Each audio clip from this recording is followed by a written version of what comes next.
Ask an Investor, Emerging Markets in Big Data. So I'd like to ask the panel to come to the stage. And it's going to be moderated by Derrick Harris from GigaOm. So if we can get the panel up, we'll get started in about 2 minutes. Thanks for coming, all of you.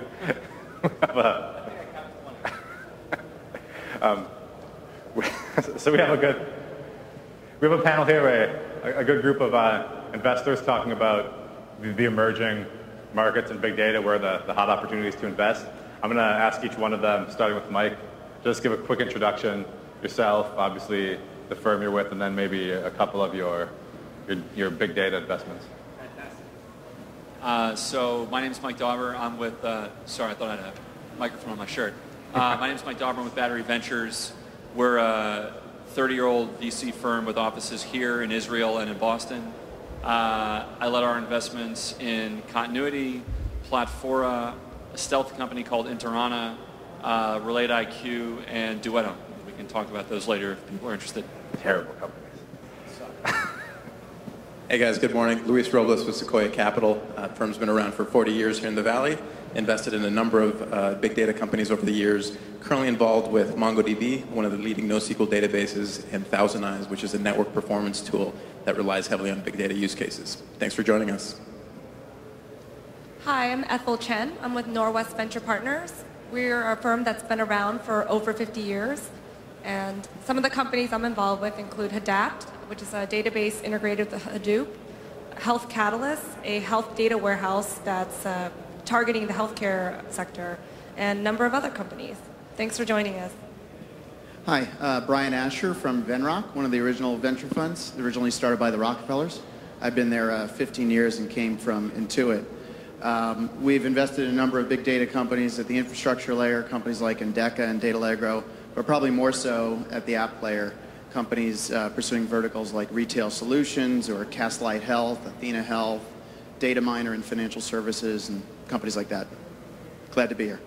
All right, great. So first of all, I mean, some of you had mentioned, I know Louis said MongoDB, and I think some of you guys have been involved with some of the infrastructure players. I wanted to ask, I mean, first out, when I think of big data, I think most people think about Hadoop, they think about NoSQL databases, these types of things.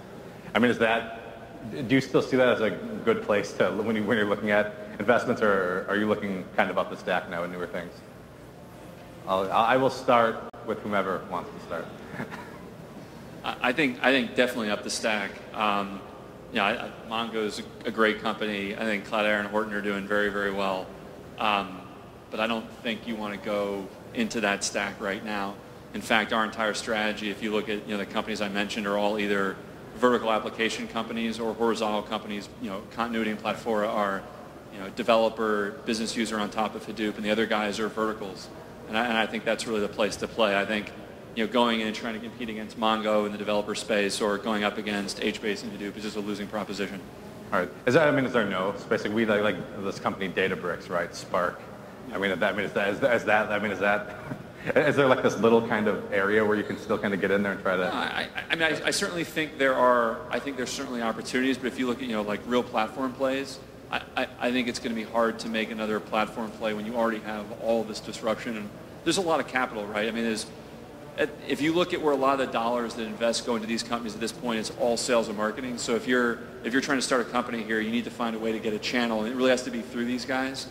And you have to convince yourself that this is going to be really a standalone business and not just a piece of one of these other big players. All right.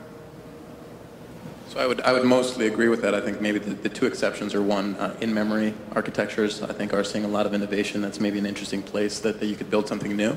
And also the hardware layer. I think we've seen so much innovation happening in and around software that is starting to get to the point where you could see some interesting innovations around hardware, offloading some of the processing you might do on dedicated cores to lower power, lower cost, maybe ARM processors, or potentially network fabrics that allow you to transfer the data faster, which is lower than the application stack. Do you see a business opportunity there? Like, when I'm thinking of that, I'm thinking of what Facebook is doing, let's say, with open compute and at least low power, low kind of no frills. I mean, is that the thing, like building a business around that sort of low power architecture for big data? Is that the hardware opportunity? I just don't know. We actually invest in the company here too. So.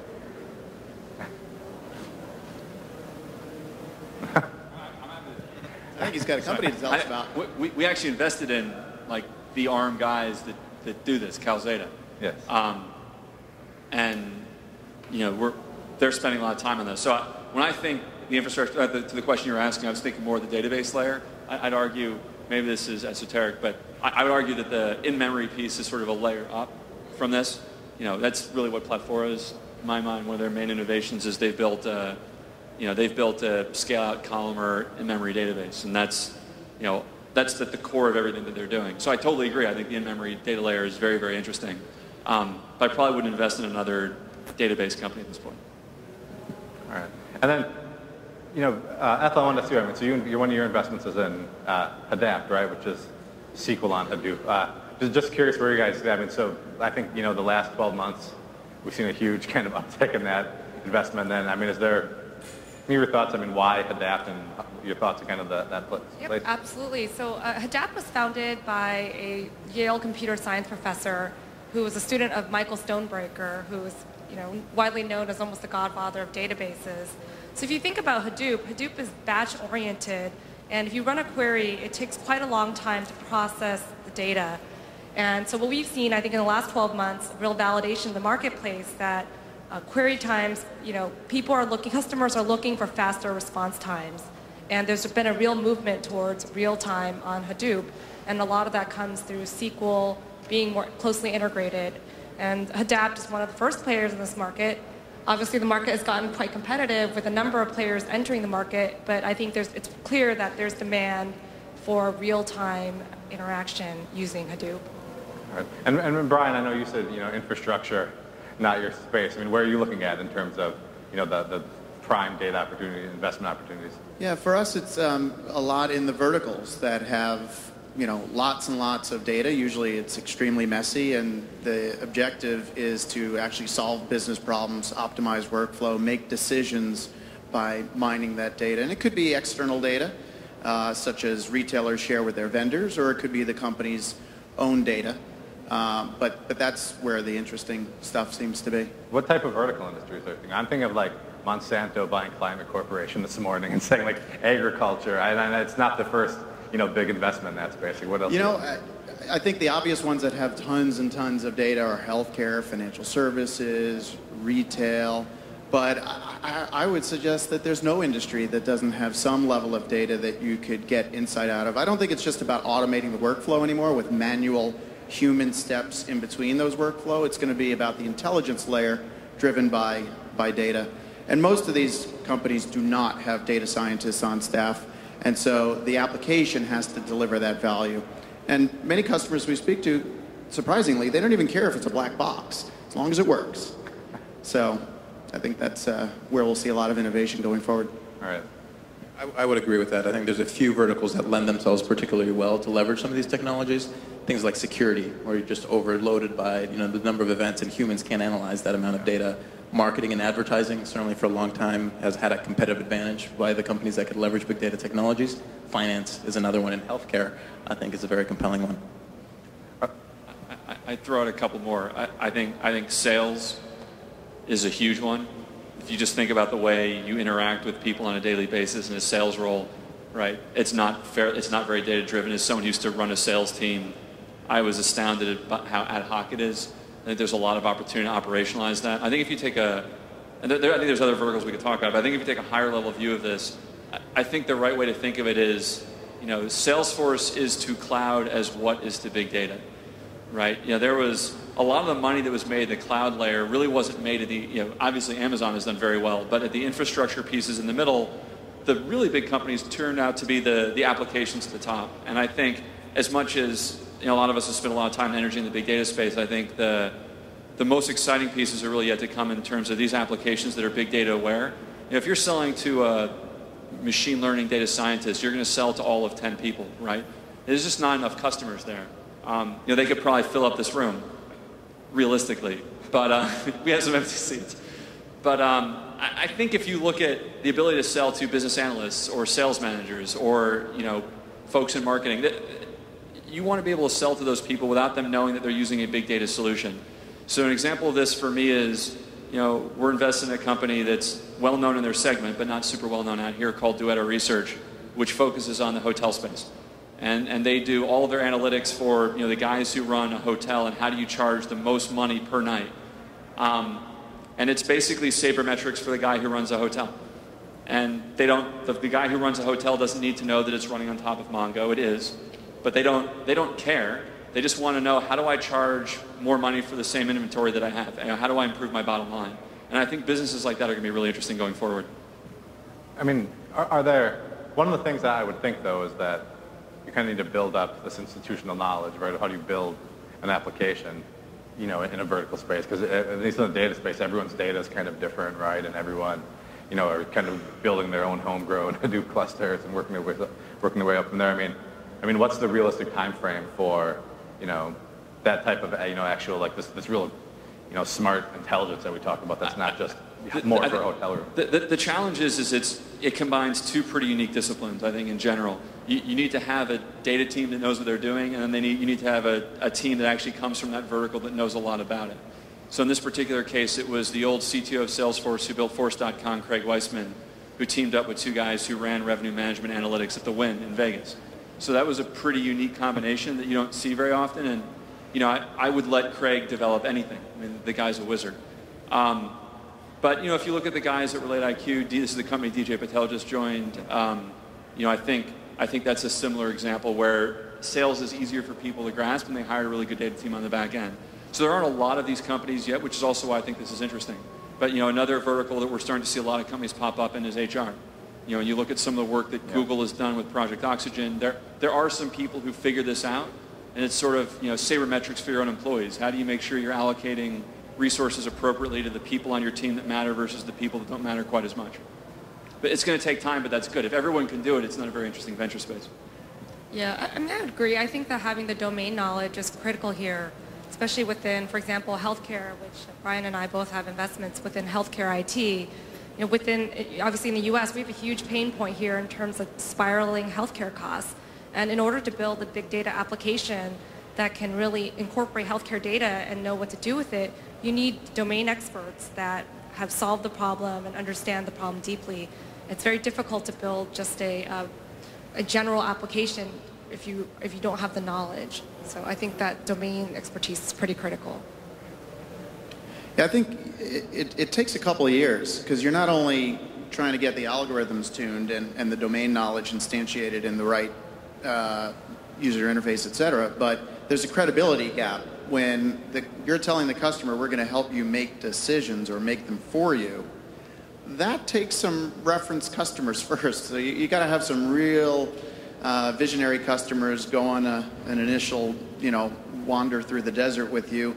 And then after you have a dozen or so, you could start to maybe get sales moving a little quicker. But it's not quick.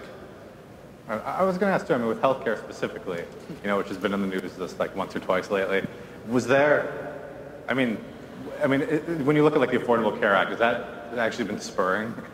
I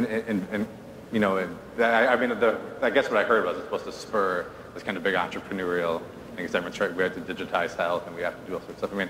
Have you seen any sort of? I think that answer is yes and no. Yes, because if you're going to move from a fee-for-service to a pay-for-performance model, it's going to require you actually tracking episodes of care across inpatient, outpatient. Actually keeping populations healthy is really, really hard. And how do you price that? How do you build your cost structure around that? It's all a very data-intensive problem. So the long-term prospects for companies that do that are really good. In the meantime, though, Affordable Care has led everyone to focus on, well, first I just have to digitize this. I have to adopt electronic medical records. And so hospitals have been focusing on virtually nothing else for the last 2 years. So long-term good, short-term, I don't know. The headlines kind of tell you how things are. They're choppy. I would say that in the short term, I absolutely agree. Institutions are just trying to go from paper to digital. So just because you have a digital health record doesn't mean that you can do analysis on it or actually extract information. It's just simply a record. And so I think institutions are really just in the early, they have to learn to walk before they can run. And they're just trying trying to even get the EMR up, and they're trying to just use it. And I think in the future, we'll see some more innovations coming out where they'll be able to actually get value from the data that they've digitized. But we're in the first steps of that. Right. I mean, just not to beat this horse too much, but like, if you're thinking about, and when I think about healthcare, I think of kind of the two things. There's like the EMR stuff and the administrative part, and then there's the really cool part, which is like, we're going to cure cancer, right, or we're going to do this. I mean, if you're looking to invest in a company doing some sort of medical play, right, I mean, do you look at kind of that huge, like, we're going to cure disease, or do you look at, we're going to make hospitals run more efficiently, which is, a huge business in itself? Like, what's... I think there are opportunities in sort of handling big genomic data, et cetera. And, the interesting thing is that the cost of DNA sequencing is actually coming down faster than Moore's Law or anything we're doing on the pure IT side. So it is interesting, and there's new solutions out there replacing things like amniocentesis, which, if you ever had to go through that as a couple, it's pretty scary. And it's big data that can read the DNA sequencing and solve that problem without a maternal blood draw. But one interesting customer segment in healthcare that is not consumed by EMR and other things are our employers. They're the ones who are paying, the big price of our health insurance. And so if solutions can actually deliver them lower cost, then it's interesting. So we have a company, Castlight, that does price transparency. So when your employer says, hey, guess what? Your deductible's going up, or I'm going to only pay a certain amount for your x-ray or your MRI, they have to help you make an intelligent decision and not go deeply out of pocket. And so Castlight helps you figure out, well, should I go to the MRI center down the street or 5 blocks over, because the price difference could be 5x. At its heart, that's a big data problem because there's no price list you can go to online and compare. It's all in this very, very murky world of insurers and what plan you're in and all that sort of stuff, which is a disaster of messy data. But if you unravel it, it's very, very valuable, particularly to large employers who are self-insured. All right. And Mike, I want to go back to something you said about machine learning. You said, right, if you're selling machine learning, you can sell, there's a handful of customers. So on the other hand, I see like, I would guess you probably see more like 8 million, roughly, machine learning startups a week. Like, I mean, what's like the, and some of them are applications, some of them are horizontal. I mean, how do you look? Is it a horizontal play, or is it like have to be? I see a lot of companies that are working on sort of like, we're developing some tool for a data scientist, right? And I just always come back to, if you kind of take the marketing buzz out of data scientists, the ecosystem of people who really know statistics and programming very well, and the people, the data scientists were really strong. Machine learning is probably even fewer. There just aren't enough of them to actually build a good business. And the problem, and the people who are truly in data scientists are kind of too smart to sell to. They're going to use R, they're going to use SAS. They're just not, they're not interested in buying a lot of tools from your startup. I don't think. And I also think that some tool that's supposed to make a mediocre person into a wizard data scientist, I've just never bought that argument. I think what's much more interesting is, sort of tools that apply to a much broader set of the population, right? There are just a lot more, I'm trying to practice what I preach here. There are a lot more Java developers than there are people who can write Hadoop, which is why I think continuity is interesting. And there's a lot more people who know how to play with a what you see is what you get BI interface than there are people who understand how to write MapReduce and Hive jobs, which is why I think Plat4 is interesting. So I think disconnecting or disaggregating or disambiguating the complexity of Hadoop and these other big data technologies from the broad users in the world is a more interesting approach than trying to focus on a narrow set of machine learning data scientists who have an idea in their head of what they want, and you're going to try to undo that idea. Is just going to be a tough road to hoe. So you can't take a horizontal approach to it. It just needs to target the right layer. That's right. That's my take anyway. All right. And I would agree with that. I don't think you can have 20 companies be successful in that space, but if there's 1 or 2 that have like 100x performance advantage, or they're the best in class algorithms, I think you can build a business there. And it may not be a public company one day, but I think it's a good investment. There's a few that are emerging, so. And then I want to ask you this because there's kind of there's been a handful of successful data IPOs in the past couple of years, and just enterprise, IT has been pretty successful in the public markets, say for last week. Generally, when you look at the Tableaus, the Splunks, like these companies, what's the next, what's the next company you see that could actually go public, right, or that could actually build a business that does well in the public market? I like that data. Is big data itself, or does it have to be an application, or? I think we have an idea of some companies that are in the pipeline here. I think Mongo, Cloudera, Pure Storage, Nimble, Nutanix. These are all companies that are doing very, very well. At some level, I would say, Splunk kind of back-annotated themselves into being a big data company. We were small investors in Splunk, extremely happy with the company. They certainly were created in an era sort of pre-big data. So I think for the context of kind of this panel, I think the big data companies are still probably too early. Cloudera is really, in my mind, the first one out there. But there are hopefully a lot behind them. All right. Do you see most companies? Do you see these companies actually lasting as independent companies? Even like Splunk or Tableau, you could almost look at as pieces of a bigger company, right? I'd be surprised, but if you look at this a different way, if you're a big, one of the major IT providers in the world, which one of those is feeling safe and comfortable with the position they're in? From Intel to EMC to all these guys, SAP, Oracle, they're all being disrupted massively. So IBM, they're all going to spend a lot of money. So my guess is they end up buying most of these folks at high prices, which is good for everybody on the venture side and the entrepreneur side. But someone I'm sure will make it through and be a standalone company. All right, does it have to be a database company or a Hadoop company or some other kind of big platform? And they could. Oracle's going to have to own this at some point. So they're going to buy somebody. Maybe that'll be Matt Barr. Sorry. This is joke from before. Dig or something. Yeah. All right. No other thoughts?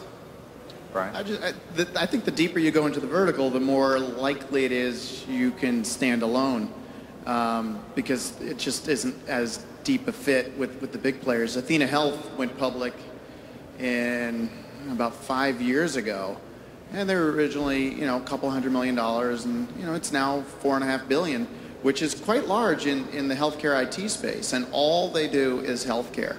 So who would buy them? I don't know.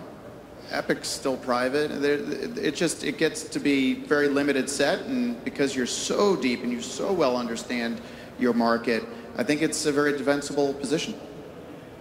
All right. And do you guys see, when you're looking at, sorry, I want to go back to, it's kind of this idea of not selling to data scientists or not selling to. The other thing I think I see a lot are engineers come out of Facebook or Google or somewhere and they say, we were building something great, and now we're going to try to build a business around it. Or, is there really a business? Is there an opportunity around things like, some database that Facebook built or Google built and try to do that, is it kind of like if at the broader market is that we have Hadoop, we have Mongo, we don't need, these 90 other big data platforms or databases and tools?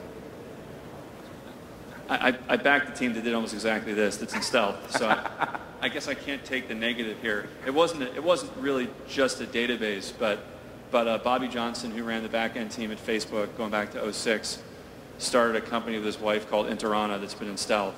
But if there was a project that Facebook did around something called Scuba that we thought was pretty interesting, and we backed them mid this year. So they've announced what they're doing, but I think there is something to be said for, Facebook is solving problems at a scale that nobody else really has to see, and if you solve those problems for certain use cases, I think they're broadly applicable. I think there's a broader trend that we're seeing, which is sort of pre-Google, most technology was really incubated first in some sort of military or government application. Even the internet came out of DARPANET. But Hadoop, all this stuff really came out of what Google, Facebook, Yahoo, all these guys had to figure out. Hadoop in particular is really Google. Now we find out that the CIA and the NSA are actually using what Google came up with to spy on the rest of us, which is kind of interesting from a technical perspective, because every other major technical advancement I can think of in the last 200 years was really driven by, the space program drove a lot in compute, a lot in, semiconductor technology all came out of it. So I'm very interested in seeing what Google, Facebook, Yahoo, these guys produce going forward. Well, I think that's a good question. I think that there are a lot of new players, and a lot of them are using technologies that they face a pain point at Facebook. It's a unique pain point Facebook would face. However, some of those things that they've learned and the technologies they can build can actually be broadly applied to other companies. And I think, for example, there's a new category of operational databases. And we could put a lot of the NoSQL players into that category. And these databases are not relational databases, but at the same time, they're not analytical databases. So a new category has been created, and I think we'll see more of that. And I think initially we can kind of all scratch our heads and say, hey, it's looking kind of crowded. Here comes another open source project. But as we see use cases develop and companies get value, I think there will be new companies created here. How important is open source when you're looking at a potential investment? Because I've heard, executives from very large companies say open source is like, very high on the list of must-haves now if they're buying software. I mean, is open source important if you're looking at an investment? I would say it's part of a strategy that can be employed, and it's always wonderful to see a product that has grassroots adoption and people are already loving it and using it, and then you build a business around that. I think you build company a different way, but it's not a prerequisite for investment per se. I would say, as always, it depends, but especially on who you're selling to. If you're selling to the dude who's running a hotel or a business user, there's no expectation that software should be open source. In fact, I would actually argue that it's a negative in that case. But if you're selling something to developers, I think it has to be open source. I think it's very, very, very hard to build a Mongo without being open source, or Hadoop without being open source. What if you're selling infrastructure to the Fortune 500, let's say? I mean, where they're kind of sick of being bent over by Oracle at like every turn, right? I mean, and they like Hadoop, they like Mongo, they like these things. Is there? It depends on what kind of infrastructure again. But if I agree with Luis. I think it's an excellent tool to use for the right companies, but I would again say I think it's going to be more developer focused, right? I mean, I just use BI analytics as an example, right? There's an open source company, Pentaho, that has a fraction of the traction that a Tableau or a ClickTech have, or a MicroStrategy or BizObjects, or I mean, people pay money for BI. Yeah, but that's what the Apple like higher up, right? Lower down, I don't know. Okay. People buy storage boxes from EMC and they don't expect that to be open source, right? But there is an open source project here around Ceph, right? And you're starting to see it get some traction. But I think it's when it really has broader developer adoption that you really, really need open source. If you have APIs that you want people to be banging on top of, I think open source is a great tool there to be successful. All right. And then I'm going to ask one more question, and if anyone has questions themselves, you can feel free to think of some. If you have a startup and you want to pitch an idea, whatever, now's the chance. I want to go back to something Brian mentioned a while back around the idea of, around healthcare, but the idea of this data for pricing isn't available. So one of the things we've seen in the past few years are data marketplaces pop up, and now we're starting to see companies try to, democratize, using overused terms, scraping or other sorts of things to gather data. Do you guys see a business in the data acquisition part of big data, or does companies just care about their own data? And then, the big or the variety part doesn't come in so much. I think if it's commodity data and easily accessed, that's not that interesting. If it's really, really messy data, or it's a combination of lots and lots of different data sources, yeah, you can. I think the real question is, can you resell the same data set or the similar insights over and over again? That's obviously a pretty good model if you can make it work. We have a company in the automotive traffic space, INRIX, that gets data from fleets and their mobile app that's in the hands of consumers, and then they sell it to Ford and BMW and Toyota and folks like that. Obviously, it's the same data set over and over again because it's the same roads that all these different cars are on. And I think that works because it's really, really advanced processing that needs to go on top of it to give you the quality advantage that an automaker demands. And so I think both can work, just not if it's pure commodity. So I think, I mean, you're referencing the V's in big data. I think the volume and the variety are very, very important. So, you know, I'll go back to two tangible examples. So one of the hotel analogy I was using before, I didn't realize this, but hotels don't keep any of their shopping data. So, you know, when you go to Amazon and you look for a car seat for your kid and then browse away, when you go back to Amazon, they know that you search for a car seat and they send you, 50 pictures of car seats on their main page. But when you go to starwood.com and you search for a hotel in Maui, and then you close the browser and you open it up again later, it's not showing you things about, hotels in Maui or hotels in anywhere in Hawaii. They don't capture that information at all, which is frankly stunning that they don't do that because everybody else does. But that's why there's kind of a Moneyball opportunity, I think, in that space. But if you look at somebody like what RelateIQ is doing, their big data applications that they're just capturing all of the communications between you and your sales targets. And so once they have all the data, they're able to actually perform some interesting analytics on top of it. But the analytics that they're running aren't as complicated as just the ability to just capture everything initially. And if you look at Salesforce, the data in Salesforce is only as good as the person who entered it. You're getting a very small fraction of the data if you kind of hold a gun to the salesperson's head and tell them, I won't pay you unless you enter this data into the system. Whereas RelateIQ captures every communication that you have. There's just no comparison between the two. So I agree with Brian, it depends on kind of what data, but the ability to look at all the data and run analytics across all of it, I think is pretty exciting. But like a factual sort of play, though, where you're actually getting data curated or otherwise gathered from a third party, right, and maybe cleaned up a little bit. I mean, is there a space, is there a business there besides selling to, some developers who want to get some data via API? I think there is a business to be made in selling data sources, especially data that's been cleansed and also curated to some degree and shaped. So there's actually quite a few information service businesses, and all they do is sell data. I mean, there's huge multi-billion-dollar companies that do that. So I believe there's absolutely an opportunity to build a real company that provides data. But again, you have to be concerned about, is this a commodity data source? Are there already 10 other sources providing the same thing? And what's the differentiator in the data that your company is providing? Is there something different? Is it more clean? Has it been enriched? What are you doing to differentiate your data service versus any other service? Yeah, I mean, I just ask because I've seen a lot of companies, and I never hear of them until someone goes, oh, have you heard about this company? And then it turns out to be someone who had gathered a bunch of data sets and cleaned them up. And I felt like, oh, that's kind of cool, I guess, if you needed that data. I just always wonder, like, if you don't, I mean, who needs it or what the end is. One thing we tend to see a lot of is it's kind of like the second or third business model you slap on the, how are we going to make money slide. I'm going to have a SaaS subscription and maybe some transaction volume, and oh, by the way, my data is going to be really valuable and I'll sell that. That's hard.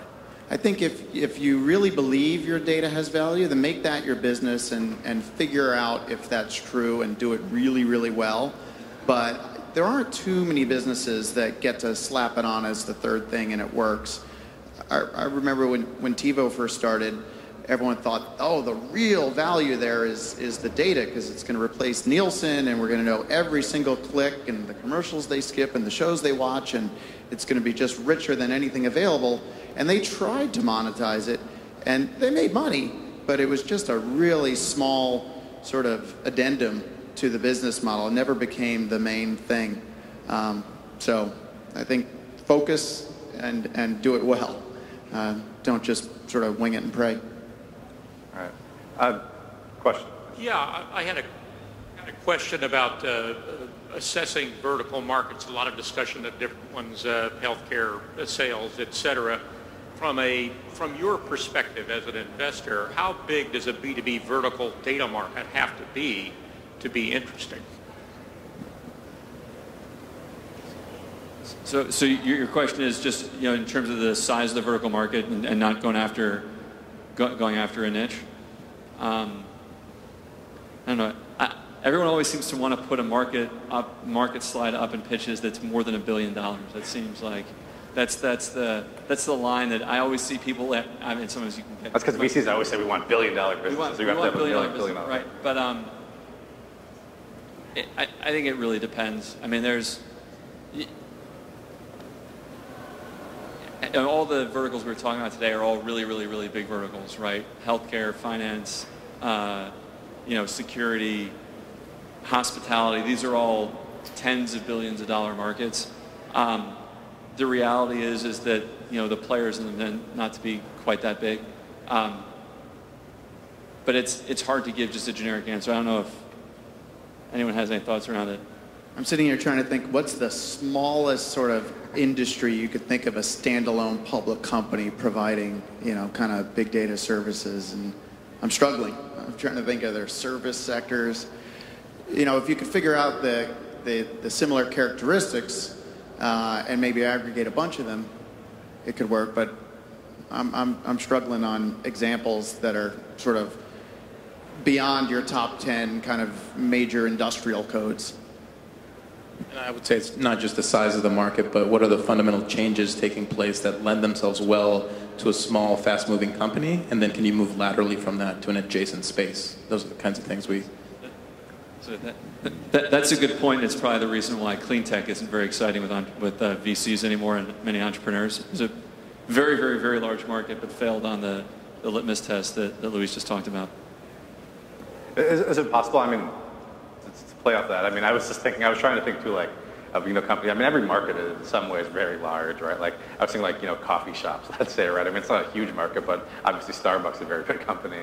But, do you see, I kind of think, and maybe you guys have an opinion, it's like, I look at some of the maker movement now and some of these Kickstarter campaigns around these, high-end data-driven coffee machines. And is there like is there a place like where you actually package up the data for these smaller markets? Maybe if you're the company that can sell, this one, whatever, the smart coffee maker to every mom and pop place or something. Is there any, is that a way to sell data to a niche market, or would you invest in? Or is that relegated to Kickstarter only? I'm skeptical.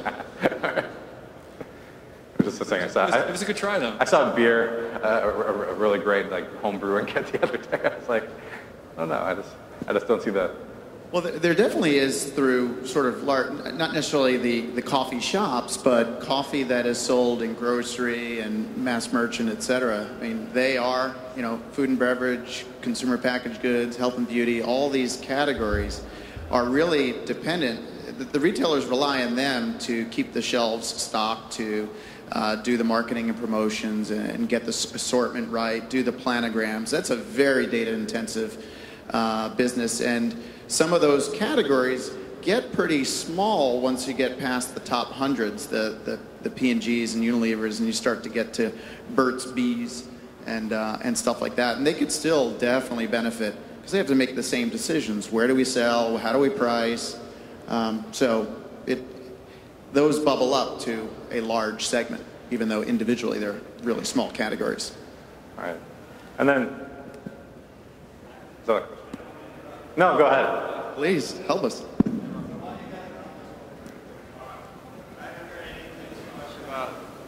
About the public sector. So I'm wondering if you guys have any ideas on, with just the sheer amount of data and variety of data that governments and agencies are dealing with all the time, what are some interesting angles that a company might take to really go after that behemoth?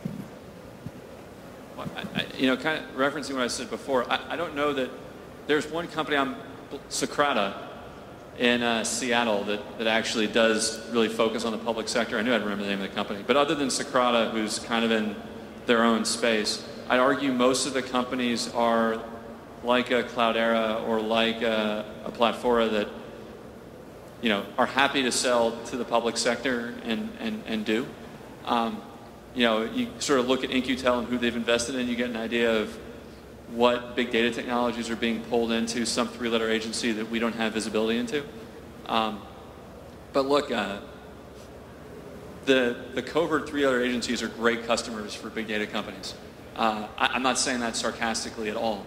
They need to look at an enormous amount of data. I think when the whole Prism story broke, there was a great quote from one of the NSA guys who built these systems who basically said, look, when you're in a, we're not even in the needle in the haystack. We're trying to figure out what haystack to look at, right, to find these needles.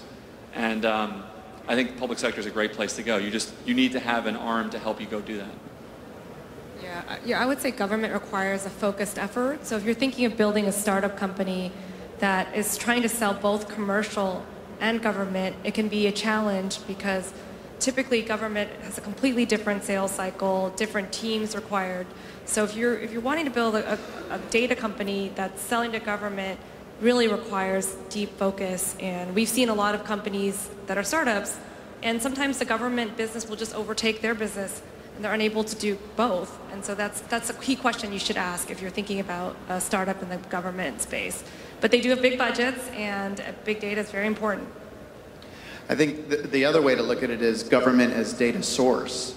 And regardless of your politics, some really smart people have gone from the private sector to the public sector. Our CTO of the federal government, Todd Park, was an entrepreneur. He was the co-founder of Athena Health. And his whole vision is if you want to, let's say, restore capitalism to healthcare, for example, you need to free the data. And the government has massive, massive amounts of data in healthcare. And so the model that they had in mind when they started many of their initiatives was what NOAA, the National Oceanic and Weather Agencies, have done, which is make all this government data available. They do the same for satellite imagery. So I think more and more there is government data available. It's not always easy to figure out where to get it, how to get it, what to do with it, but it's definitely something our leaders in Washington are advancing forward as major initiatives. Yeah, that's kind of what I had in mind, because I work for a consulting company and we're already developing solutions for both the commercial and the public sector. And so we already have the ear of a lot of different government agencies who do have access to a lot of this data, and they don't really know what to do with it. So that was kind of my thought process on, we can definitely build solutions for that space, but is that something that you guys are looking to just have a pure play in that, or can you diversify and go both ways? And then my follow-up question is, what are the characteristics that you guys are looking for? If you have, let's say, a consulting company in the machine learning space, and we have a number of data scientists on staff that we work with our clients, and it seems like a lot of what you guys have been talking about in terms of companies to invest in have been some type of application or platform, even if it's targeted to a particular vertical or not. But what I'm seeing is that in a lot of different situations, especially, let's say, for instance, e-commerce, retail, things like this, the advantages of machine learning and the access to a data scientist is their ability to experiment. Some of the drawbacks of traditional BI is that if you want to have a particular insight, it takes a number of months to build that particular BI dashboard, and that doesn't really lend itself well to really highly fast-paced dynamic insights that you're looking to change up your promotions or do something like that on a very short time scale. So all the changes that I'm seeing are like towards this micro-segmentation and really hyper analytics in a short time frame, and you really need that kind of constant consulting interaction with the client, not necessarily just a set application or suite or platform that can enable this. I'm going to suggest, I think we have to wrap up. So I would answer that off the stage. That's what I would do. So yeah, we are out of time by like 5 or 10 minutes, and I think you have to walk somewhere else maybe soon. Thanks, guys. We'll be available on the side if you want to chat.